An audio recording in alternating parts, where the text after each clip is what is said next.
Right. Streamer. That's right. You got to get, if you're going to be on BookTube, you got to have the book properly displayed, or you have to hold it the entire time. I can And if hold. I hold it, I'm going to be like motioning with it. I can hold up that my loan from the library has expired. That's about it.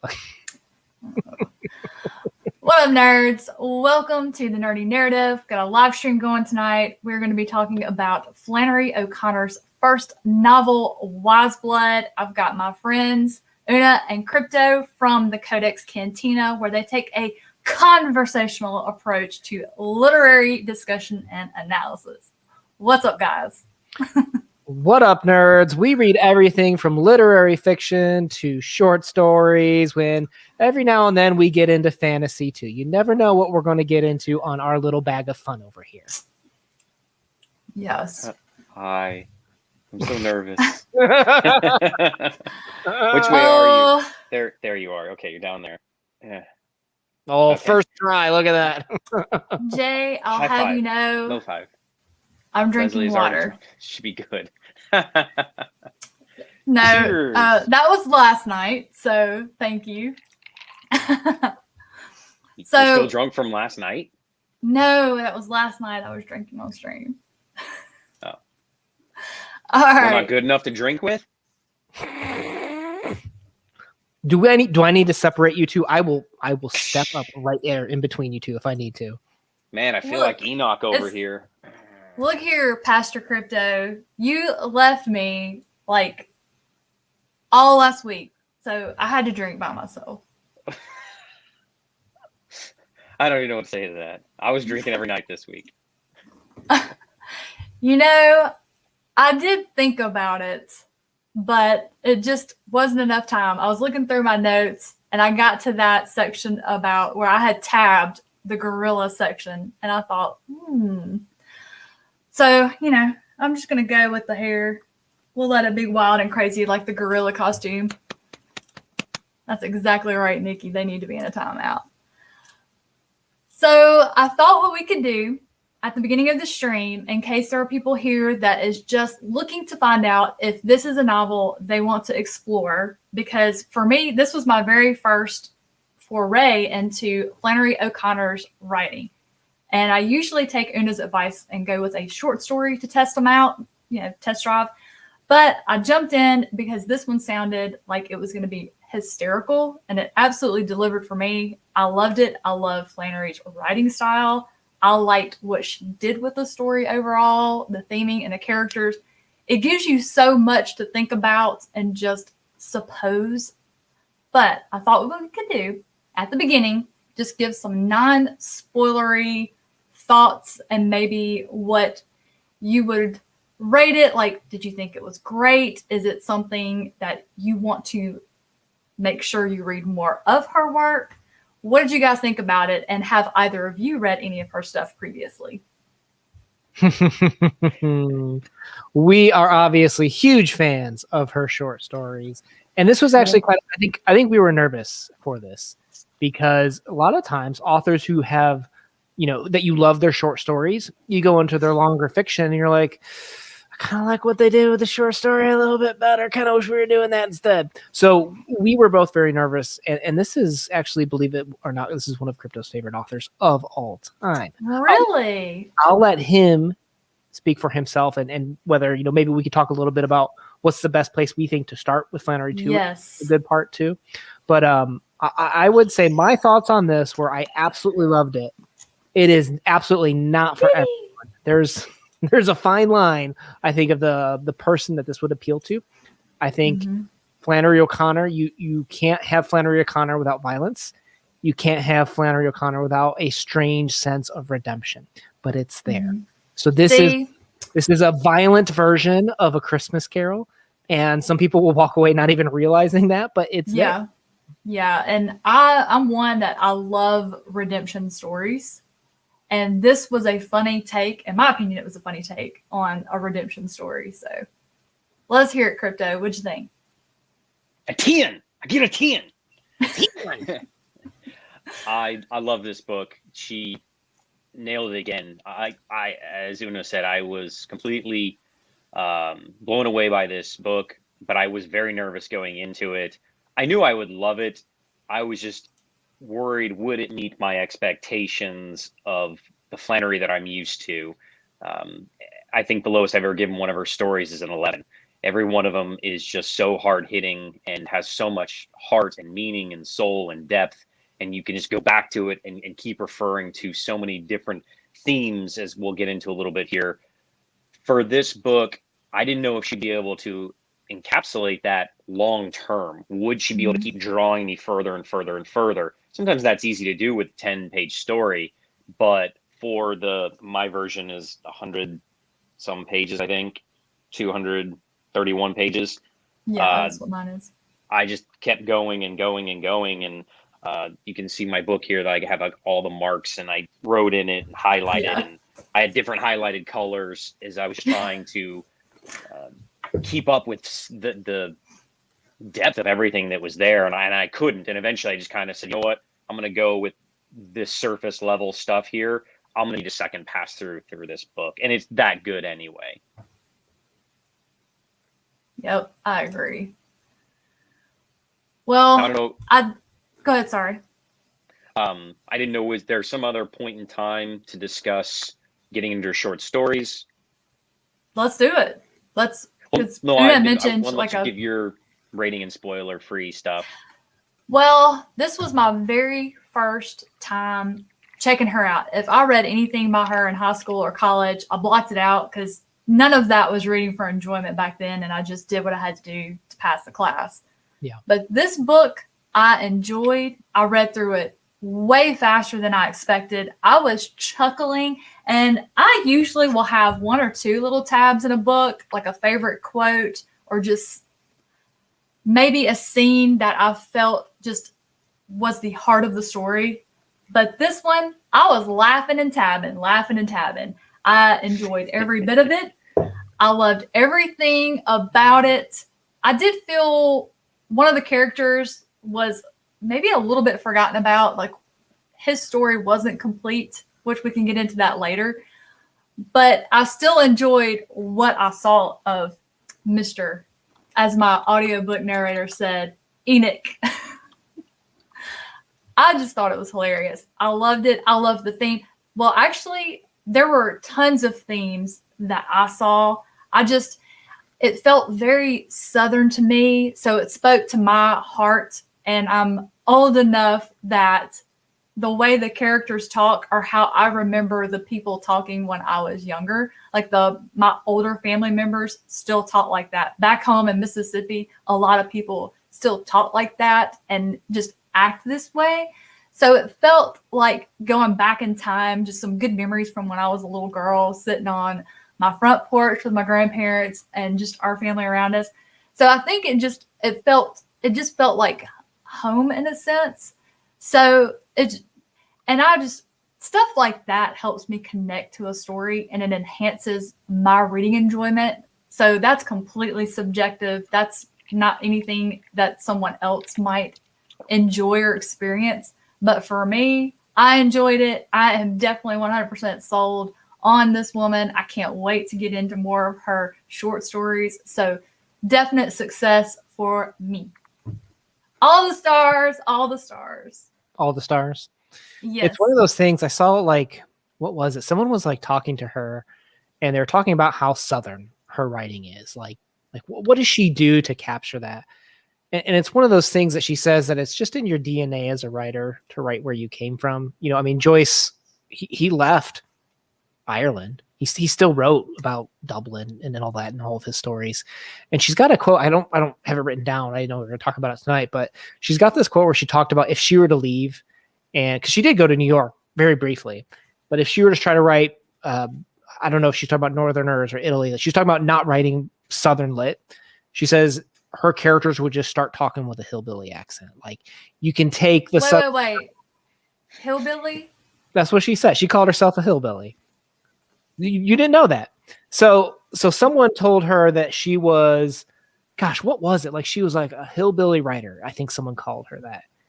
And she says, well, it was like a hillbilly religious person or something like that.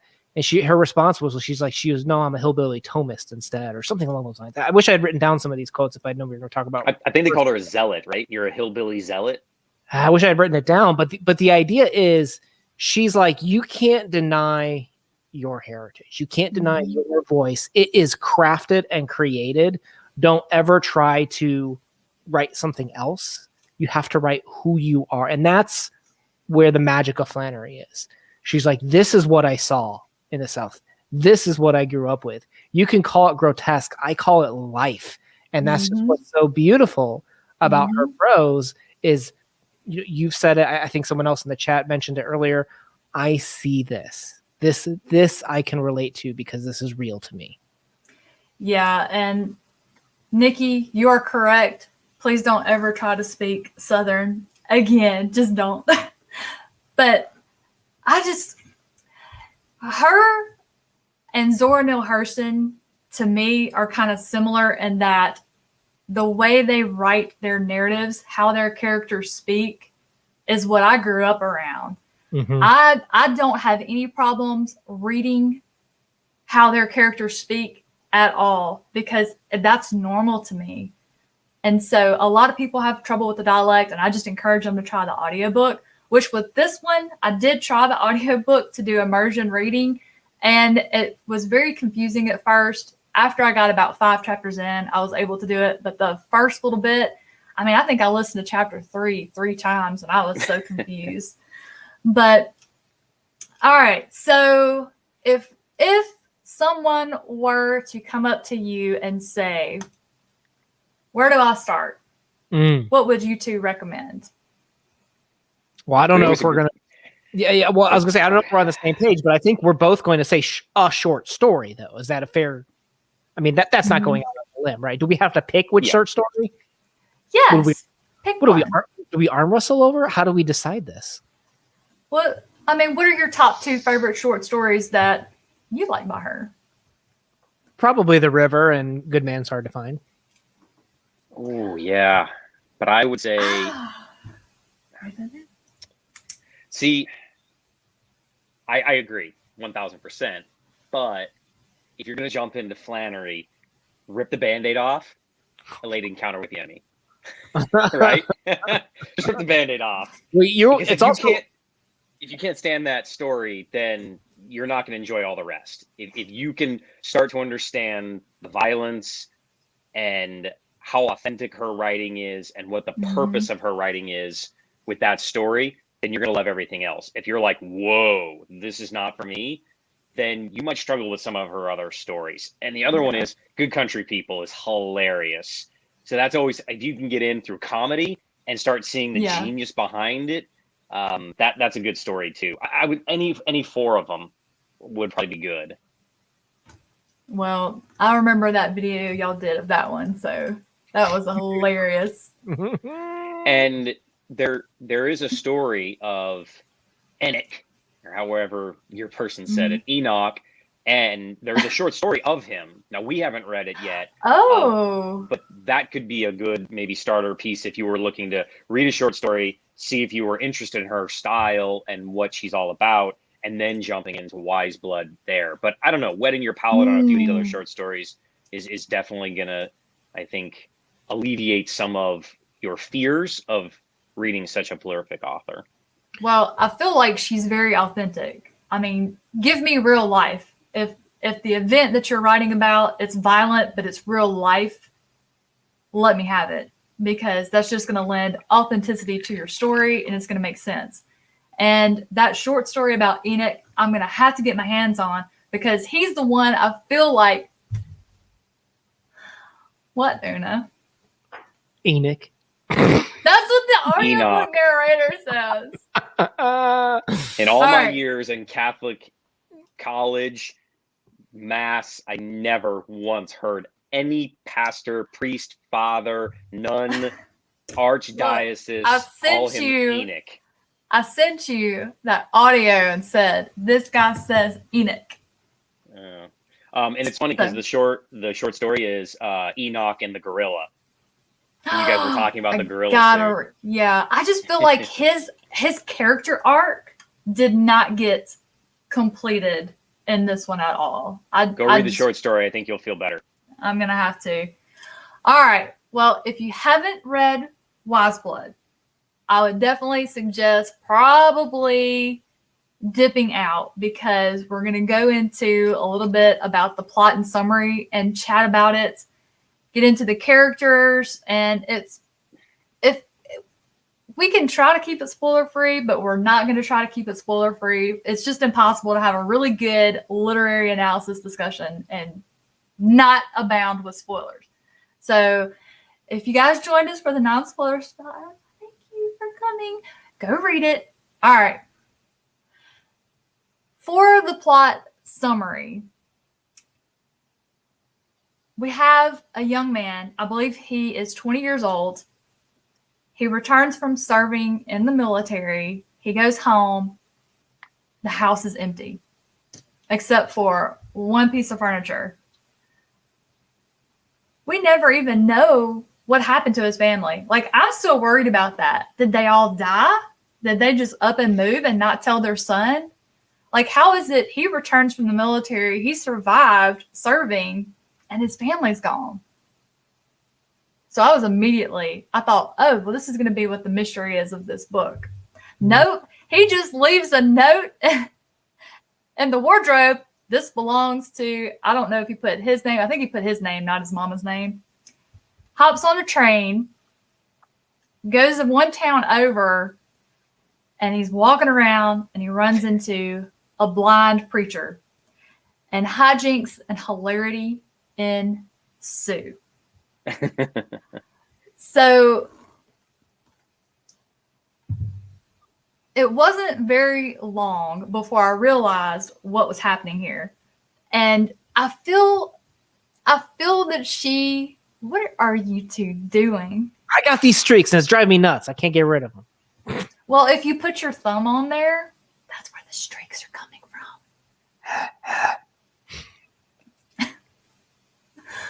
Now I've lost my train of thought. Hey, let's start with the train. He's on the train, right?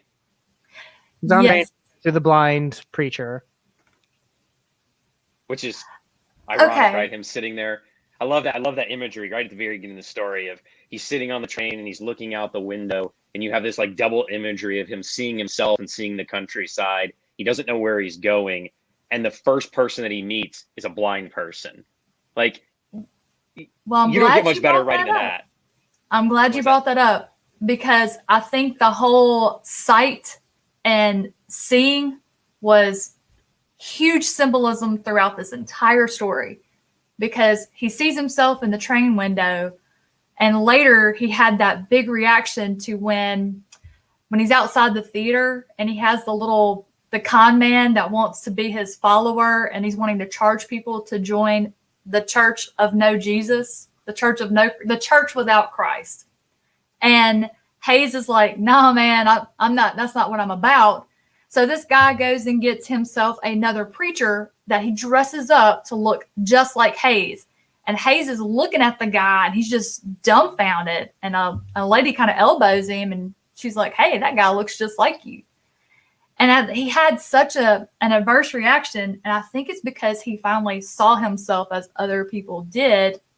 Either that, or like, I felt one of the major themes of this story that stood out to me was redemption. I felt the entire time Hayes was running away from Jesus, from what he was taught his entire life,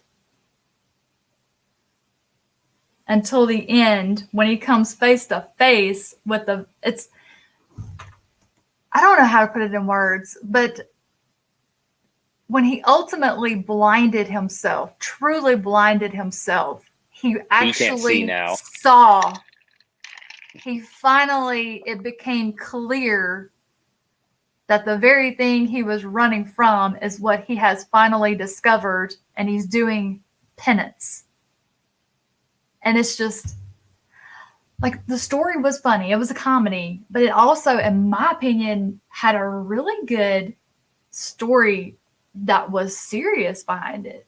I mean, it's all about free will and jump in. Life Well, and death, free will. I feel like from what I've seen with people talking about this book, you and I we've just thrown it out there like it was nothing. Like, oh, it's a redemption story. It's redemption, right?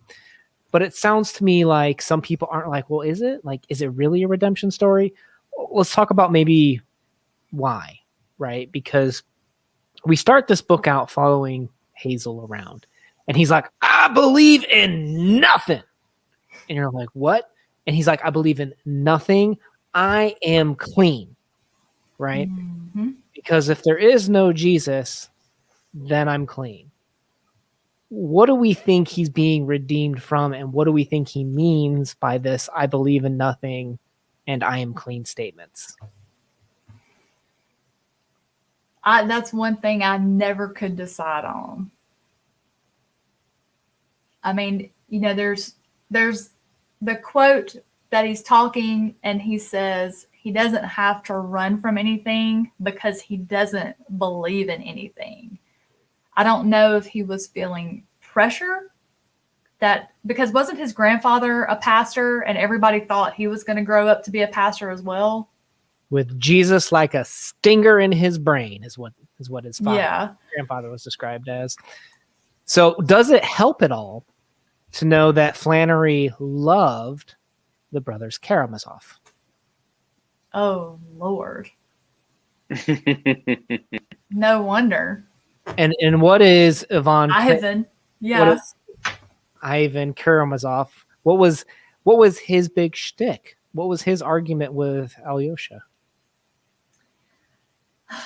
What wasn't his argument with Alyosha? But it was definitely about religion. And if there is no God in his view, mm-hmm. anything goes. Mm-hmm. So the only way. Go ahead. But what I found so interesting is there was no Jesus. He did not believe in anything. To Hazel. But when Hayes met the blind preacher, mm-hmm, mm-hmm. he hounded that man. Why are you not trying to save my soul? Why are you like everything else? He saw absolutely nothing else in the world except he could not understand why this preacher did not care to save his soul. Like he just hounded this man, found out where he lived, knocked on his door every day, got a room in the same boarding house, knocking on his door. Why aren't you trying to save me? Why? Like it's almost like he was crying out for this man to save him. Like he knew that he had this absence. He wanted this man to fill it. And he just couldn't see that the guy was a con artist. Like, I don't understand. I mean, I understand what Flannery was doing, but then again, it's like, come on, man. How do you not see what this guy is trying? He's pulling a con on you. I think he's trying to prove himself wrong. I think he himself wanted to believe in nothing. Mm-hmm. But I think I think deep down inside he did. And that was his, to me, how I took his actions, because the whole time we don't really get to see the nuts and bolts behind Hazel. It's a very short novel, right? We barely get the curtain lifted up. We have to do a lot of guesswork on Hazel, right? But all of these actions in terms of when he sees the prostitute, right? He immediately goes to her. And everyone on his... Wait. We got to stop there. It's not that he saw her. It's that he did something I've never seen in any other book ever in my life. He went to the bathroom. It was her name written on the stall with her address for a good time. Go see this lady. And he went. I was like, wait a minute. Somebody actually really did that. I'm sorry. I loved that part. Go ahead, and I'm sorry. He was looking for a good time. But let's say you wanted to believe you believed in nothing. But he was raised in a very religious family, right? Mm-hmm. What's one of the two things that he brought? So something that you guys brought up earlier. What are the two things that he brought with him in the army? His Bible and his mother's glasses. which aren't his prescription, and he couldn't see with them. Right. And he would always wear those glasses when reading his mother's Bible. And then he couldn't read much because it was distorted. And so he would get a headache, which I thought was interesting, going to the whole symbolism of the eyes. It's like he purposely distorted his view of the word of the Bible. Well, but that's the only book he ever said he read. So what was something that was traumatic when he was younger? We get one flashback in his life, and what was it? I do not remember. He was a young boy, and in a coffin-like box, he saw this naked woman at a part of the circus. And who does he run into while at the circus? His father. His father. So, and we know that his family is very religious. So we have a little bit of that young Goodman Brown effect of, there's these people that are saying they're religious, but they're not doing holy things, right? He sees his father, paying to see this naked woman in the box. And so he's like, okay, this is a very subjective view, but to me, this is part of the driving factor of him. I must prove that religion doesn't exist, because without religion, anything goes, to quote Dostoevsky, right? So he can be clean only if he doesn't believe, if he believes in nothingness, if Jesus was a liar, only by removing the requirements of morality on oneself can he be absolved from the concept of sin in a Christian worldview, of course, is kind of what I view as Hazel's motivating factor throughout this book. And it's very confusing because he doesn't believe it himself. He wants it to be true, but that's not what he keeps getting pulled to, right? The cab driver thought he looked like a preacher. That lady on the train, whatever her name was, she thought he looked like a preacher. He's acting, thinking, performing like a preacher, getting up on cars with these sermons about the Church of Christ without Christ. But that's not really what he believes, is it? Well, I'll tell you one thing. He 100% acted like a preacher the entire time until he meets, so part of it is not exactly his doing, but the blind pastor and his daughter start scheming on Hayes, and she decides she's going to get him to be her man, and her dad's going to move on without her. And all of the reviews and things that I have looked up and read concerning Wise Blood, do you know the one singular thing every single person glossed over about this book? Tell me. The fact that this little girl was 15 years old and he is 20. And I'm like, I do believe she's underage. She is underage. But we don't know her age. She says, what do you think? I'm 15, but that doesn't mean she actually is. I thought she was younger. I think she is meant to be underage, but we don't know her actual age is one of the main issues with that, right? Trying to make a hard. Yes, but he thought of her as a child. Oh, yeah. I think she's meant to be, but we don't know her actual age. So I think one of the ways that I look about that, like in terms of children come to Christ, be quick to forgive, be quick to love, like children. They're one of the most sacred things to Jesus, to the Bible, right? We're all meant to act like them.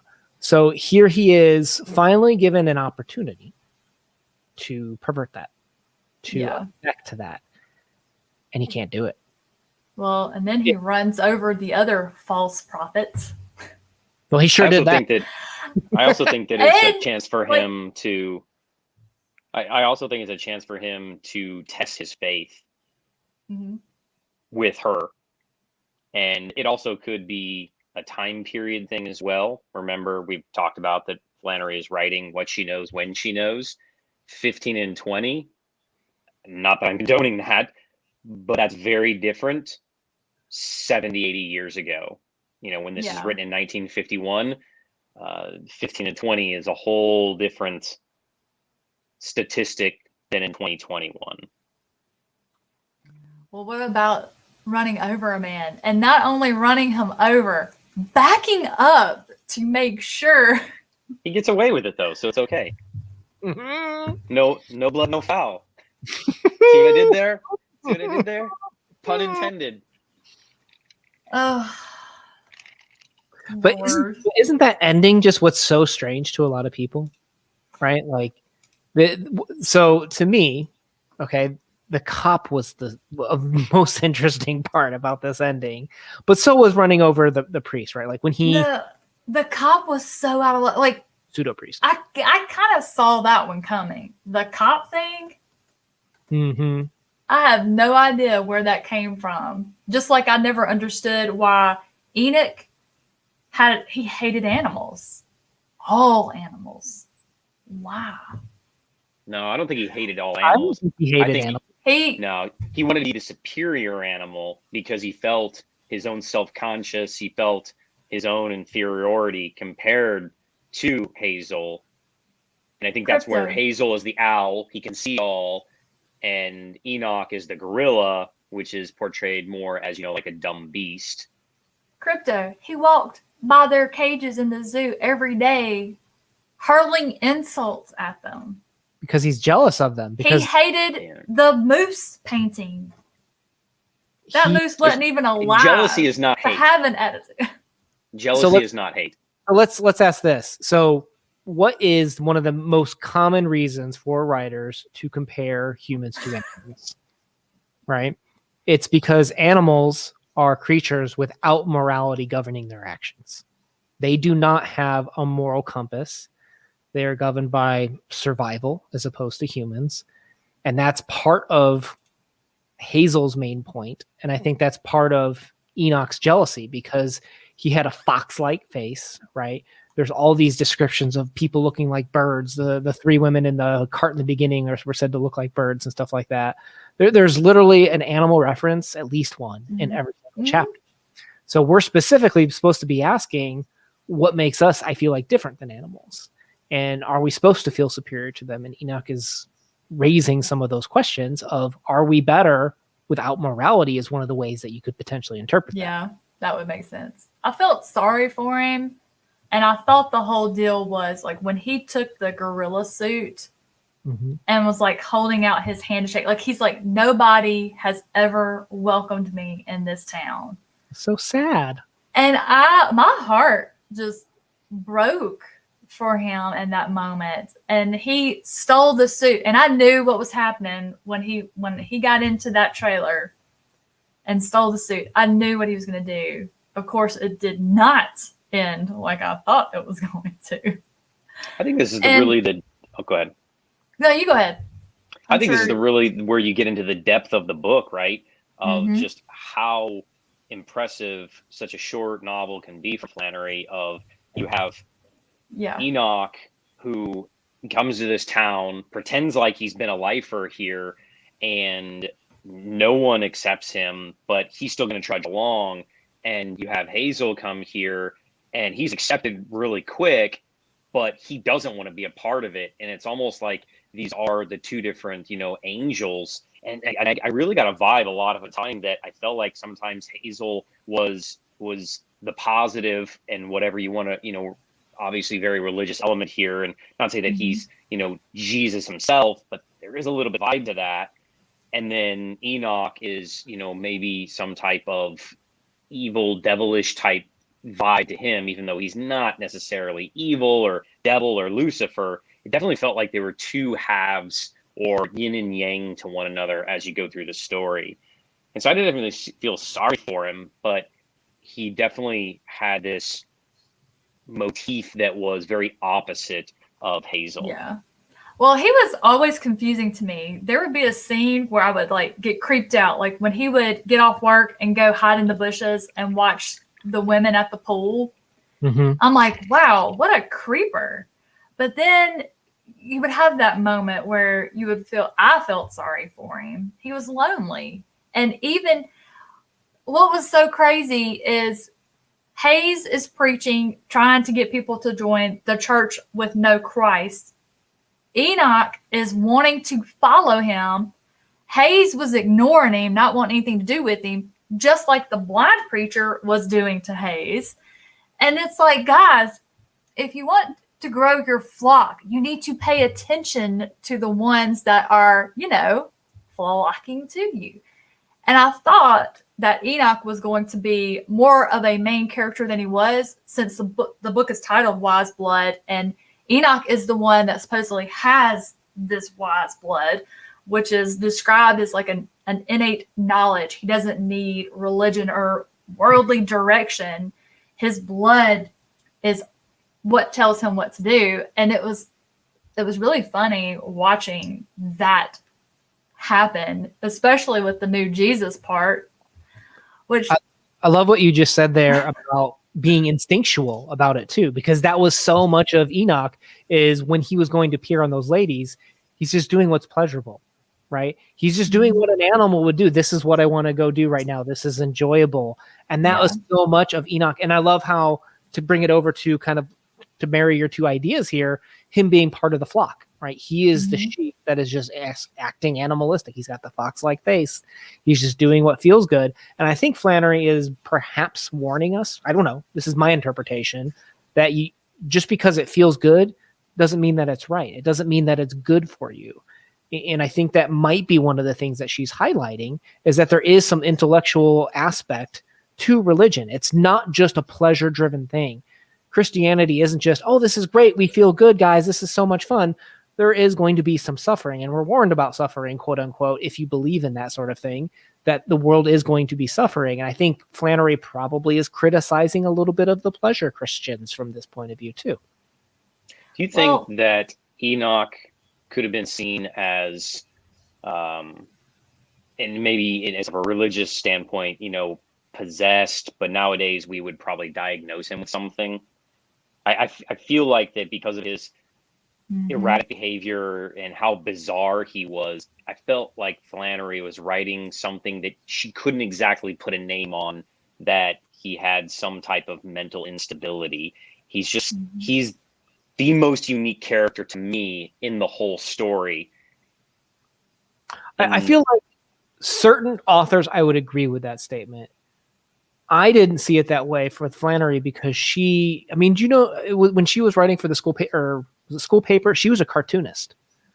So her job is in that role is to exaggerate and characterize people in very specific ways to make your literary point.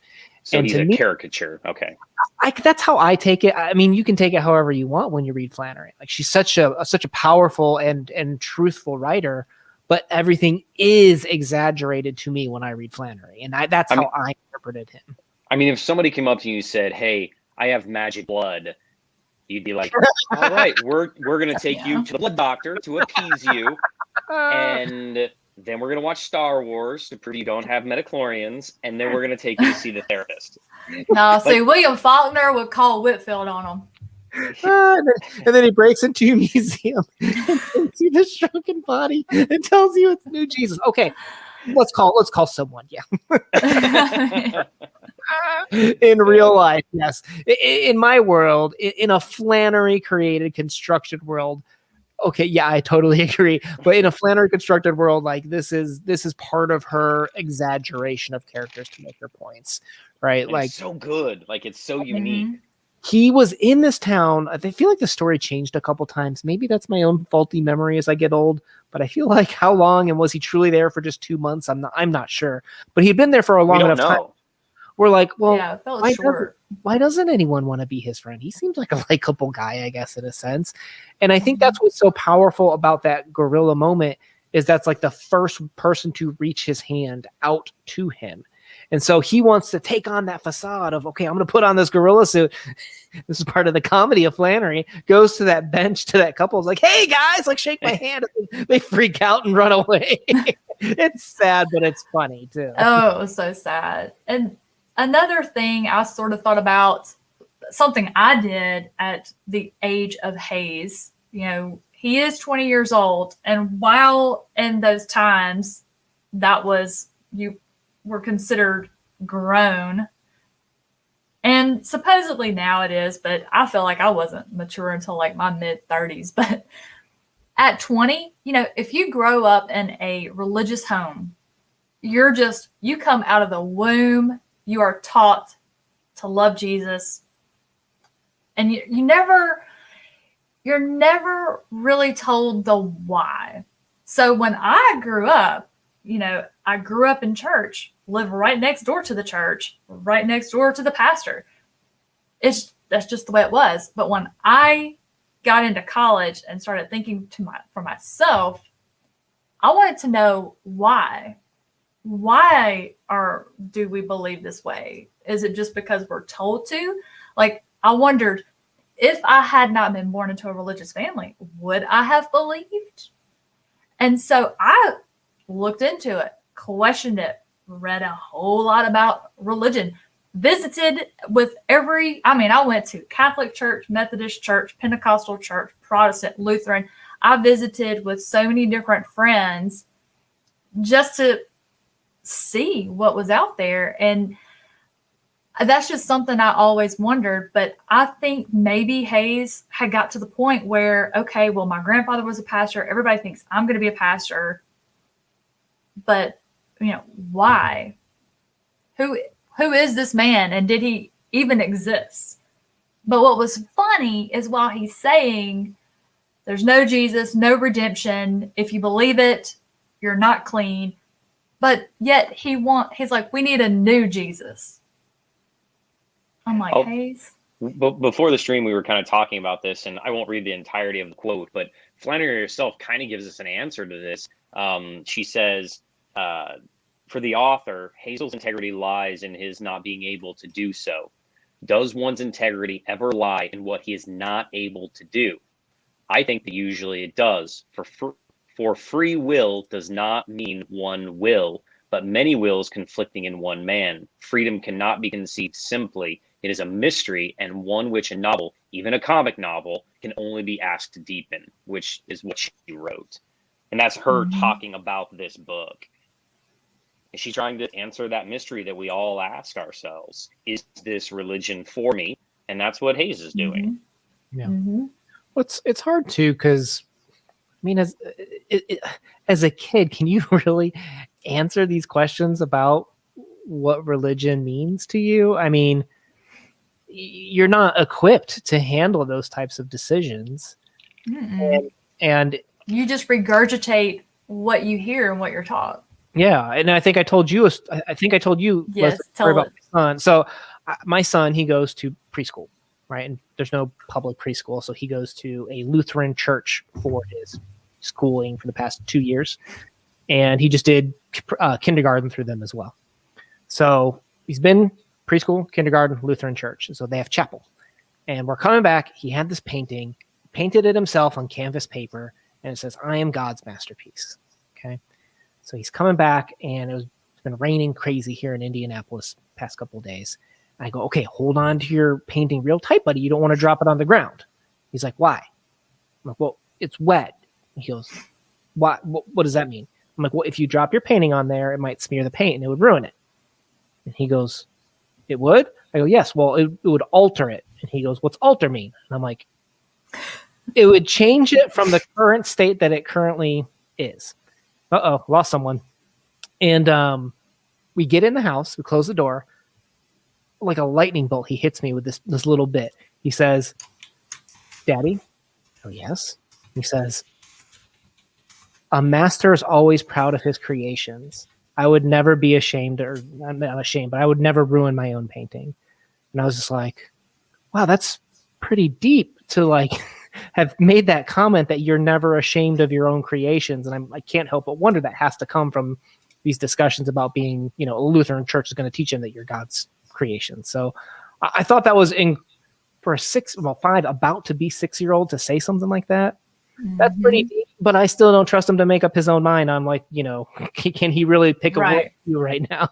Right. And I mean, I know as a kid, I would have not been able to pick a worldview. I understand that. Like, I'm one of those that I am much better if at least now that I have the ability to think for myself, I need to know the why.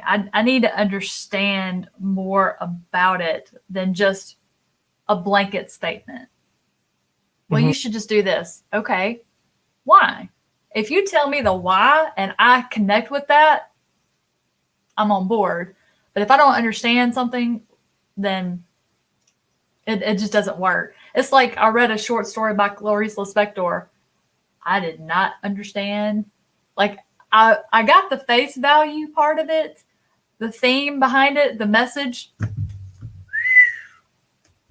No clue. Yeah. Hi, Crypto. Where'd you go? Hello. Tell us about it.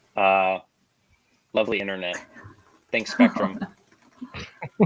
Well, I think that if I'm being redundant here, let me know.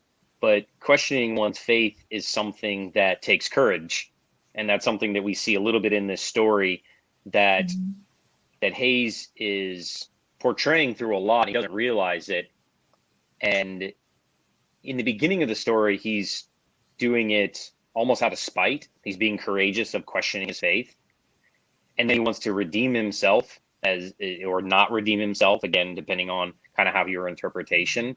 And then if you think about the whole story, is it really for him or is it for Mrs. Flood?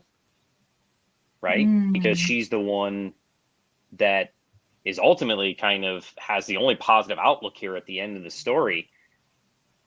And I think that you have to have life experiences before you're going to be able to question your faith and your upbringing. And I think that's what Flannery's trying to teach us here, is that she's trying to arm you with a fictional story that maybe you can relate to start questioning these things. Because when you do, there's going to be pushback from everybody in your life, the people you love. And we see, what did Hayes have to do to be able to go on this journey? He had to abandon his family, basically. We don't know if they're alive or dead, but he had to abandon everything he knows to go on this basically spiritual walk in order to find out who he was. And he had to maim himself in order to figure this out, and that there are better ways of doing that. There we go, back to that vision thing, right? That you guys were talking about earlier, vision playing a key role. And here he is blinding himself. And I think this comes back to, Flannery's writing this from a heavily Catholic background, right? So they even made reference to the Paul thing, right? Like the idea was Paul had to blind himself to kind of find humiliation, find a chance to be redeemed through God, quote unquote. And I think that's what Hazel is finally coming to do, is he's trying to find his own humility, I guess, in a sense. But also you brought up some points there about love and loving others and finding love in others. To me, if we're looking at this from like that framework, so little thinking of others and love for others is exhibited by characters in this novel. And it's not really until the end with that character. Was it Mrs. Flood? I can't remember her name, but she's one of the, now whether she's actually the boarding house lady. Yeah. Whether she's actually caring about Hazel's another thing, but she's one of the few characters I feel like that actually was like trying to seek external connection, I guess, in a sense, except for Enoch. But she was after him for his money. She knew that he was getting a stipend from the military service. But what was funny to me is she got accustomed to sitting out on her front porch with him. And she was just as entranced by his blindness as Hayes was it Asa Hawks? She would stare so hard into his eyes. And she actually got very interested in Hayes and what he believed. And when he would go out walking, she got to where she was following him around. She wanted what he had. And in my opinion, my interpretation, my subjective opinion, when Hayes blinded himself and took away his sight, that's when he saw what was actually in his heart. And he found redemption and ran right smack into the Jesus he had been running from his entire life. And that's why he was doing things like putting rocks and glass in his shoes and would go walk those miles.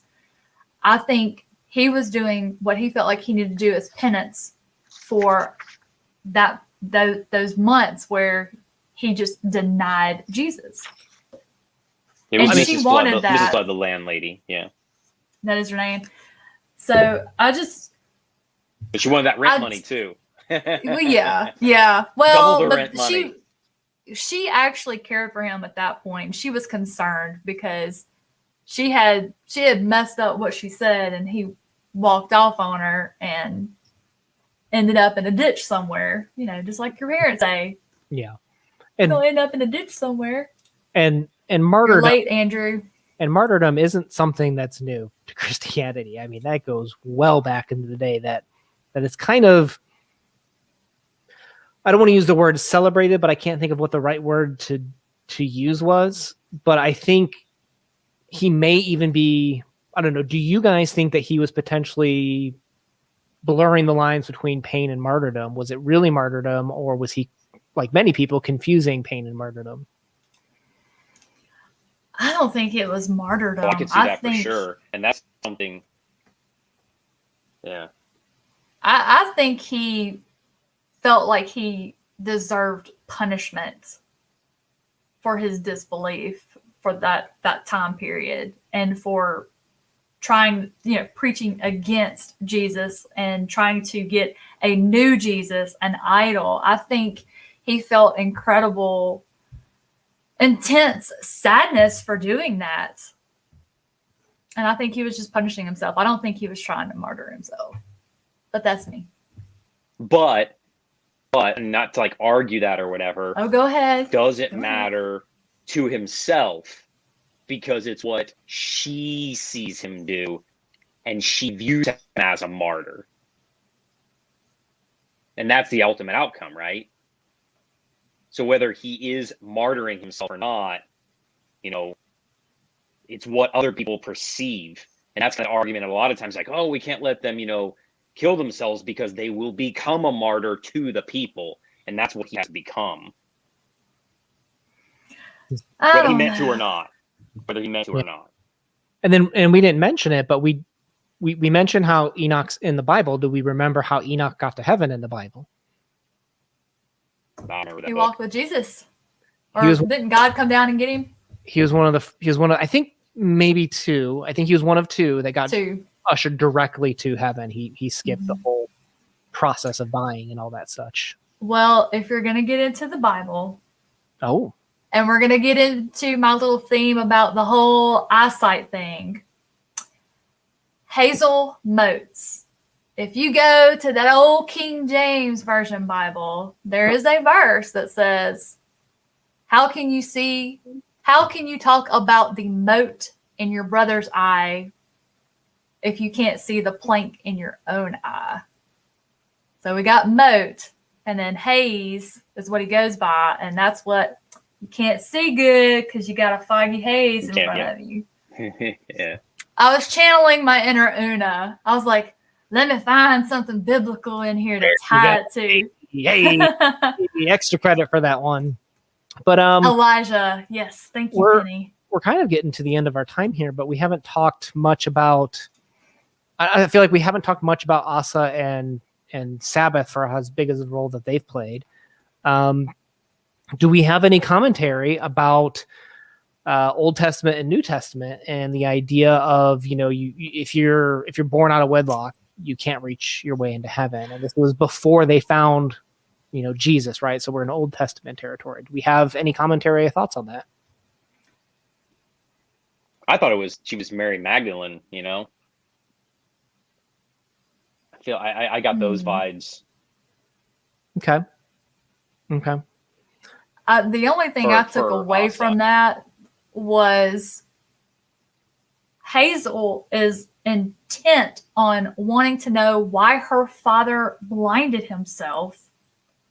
And she's over here having a completely different conversation about, is she going to get to go to heaven because she's a bastard? Like those two were together talking at one another, just completely not even connecting whatsoever. Like most characters and conversations in this novel. Yeah, but I thought it was interesting because she wrote letters to the lady in the advice column about it. Yeah. And so that signified to me that she was questioning about her own religious beliefs. And I think she was concerned about it. It's like if you've been told, well, you're a bastard, you're not going to be able to enter the gates of heaven, why would you even believe? Why would you try it?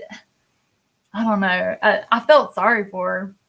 I wonder if Flannery is also using that to kind of have a conversation about people that don't fully understand the old covenant, what was fulfilled and what's no longer relevant in the New Testament too. Like that seemed to be that conversation. I think Starscream, as we were reading it, so before we finished, he made a prediction like, oh, well, they haven't reached the New Testament. I wondered if this was her Old Testament commentary, because once you find that new Jesus, a lot of the old covenants fulfilled, that line's not true anymore. Right.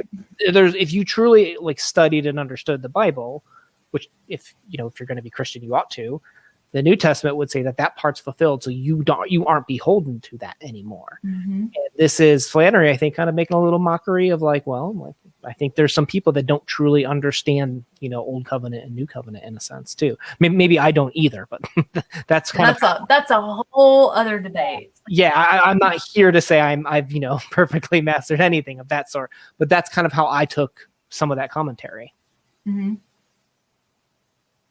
Do you think Asa also represents Old Testament sin? Oh, temptation. Now that's an interesting thought.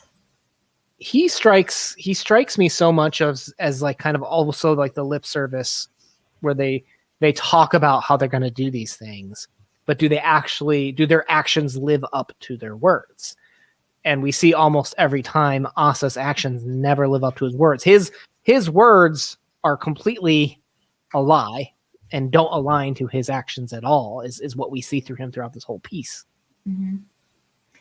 Well, and so that could be a thing of deceiving people, right? Yeah. And that's one thing Flannery's questioning is like, everybody's deceiving. Is the religion deceiving you? You need to figure that out for yourself. Because I feel like nobody in this book was trustworthy. No. And at certain points, nobody was. Yeah. And then Asa could also be, it's another symbolism as far as Hazel chasing after a lie, because he was a con artist. Like there wasn't enough of this book. I wanted more. I wanted to know more about Enoch. Where was his family? Did something happen for him to just feel abandoned and nobody wanted to befriend this poor kid? How did he get there? I want to know about Asa. Like when he sounds like he was just kind of had a history of being a con artist, but I want more of his history. I want to know how he got to where he was. I want to know what happened to Sabbath. Where did she end up? What happened to her? I did not get enough closure for my characters. And when is it no longer the author's responsibility, and when is it the author's responsibility to continue a story, right? I felt very satisfied with this book, but I also wanted more, right? Is that bad that I wanted more? Or is it an author's responsibility to make you feel so complete that you... I think she accomplished exactly what she wanted to, because look at this conversation. I mean, that is what I believe authors like to have happen with their work. She gave me enough information to have fun thinking about all of these different characters. She gave me enough information for me to have fun imagining where I think they came from and where they ended up. The only one that I know the ending of is Hayes. The rest of them, I can have a whole lot of fun sitting here talking and coming up with where I think they might have ended up based on the information that I have. She gave me plenty information. I am selfish. I just want more. I want to know maybe where these characters ended up, because with all the authors I've talked to, I've asked, when you finish a series or a book, do your characters just go away? And they're like, no. So I want to know what they did in her mind. That's just me. That's my 2 cents. Yeah. But she don't owe me nothing. She don't owe me nothing. This was a great book. I loved it. Well, if you're a good Hazel, then you can ask her one day. I don't know if I'm that good. I'm gonna try. I'm good. All right, guys. We're at the end of the hour. You got any final thoughts you want to throw out there? I guess what would be a good takeaway, just personally? I mean, it doesn't have to be something everyone takes away, but what would be something that when you're looking at this book, that you look at something differently? I hadn't thought about this question coming up or whatever, but I think to me, and I don't even think this was a point of her book, but we started talking a little bit how the characters are moving past each other. They're so blinded and obsessed with their own motives. They never took the opportunity to really get to know others. They never really got the chance to see others. And as a result, loneliness was something that pervaded every single character in this. They're so obsessed with their own need to know something that the option and availability of connecting and being with someone that was there and present was continually missed by every character. So that's something that I felt like kind of resonated with me is just the complete lack of mindfulness and awareness of the present. I felt like on the character side was sad, and something I do see in real life too, in myself and others. Sorry, For me, I was think about cracking it up at living Starscream. in. Sorry, go ahead. I was just cracking up. Starscream. I don't know if you can see it, Crypto, but Starscream says Enoch wound up committed in the same asylum as Darl from As I Lay Dying. Crypto hasn't read that book yet. Oh no, you have to read that book. So it falls on deaf ears. Go ahead. Real quick, my final thoughts on this is that we live in a modern society, and we try to make these connections via the internet. And Flannery, wasn't purview to all of this. And she has all these amazing characters that are making all these connections. And throughout the story, it does feel very much like Dostoevsky of, are you going to empathize with Enoch or with Hazel and what they're trying to do with their futures? And both of them either trying to escape or abandon themselves in the past. And religion is some people's path for that in their lives.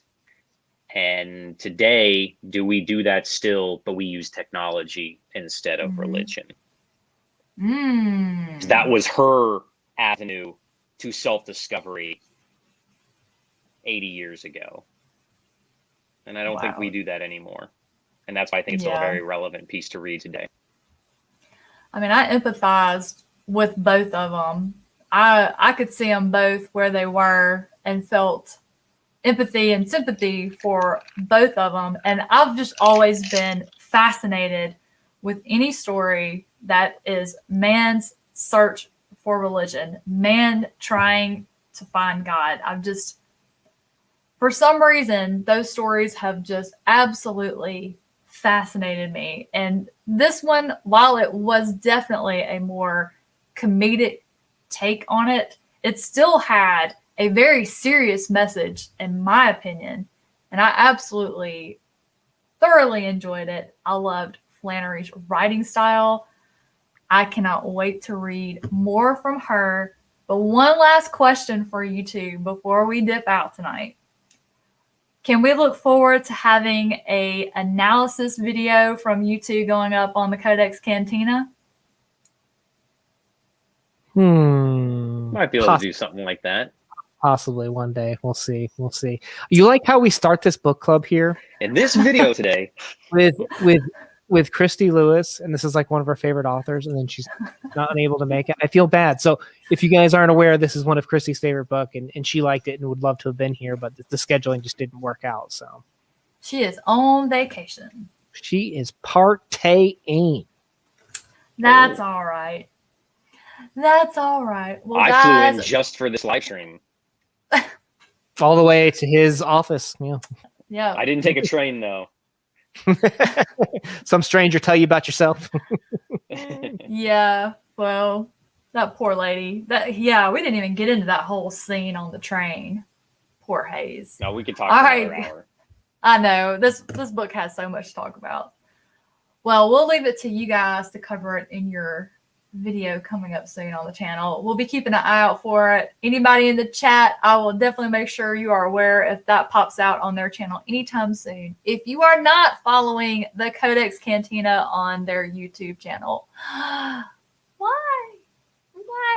They do stuff like this all the time on their channel. They're making me smarter and educating me on all of the literary great authors from around the world. It is not limited to just the US.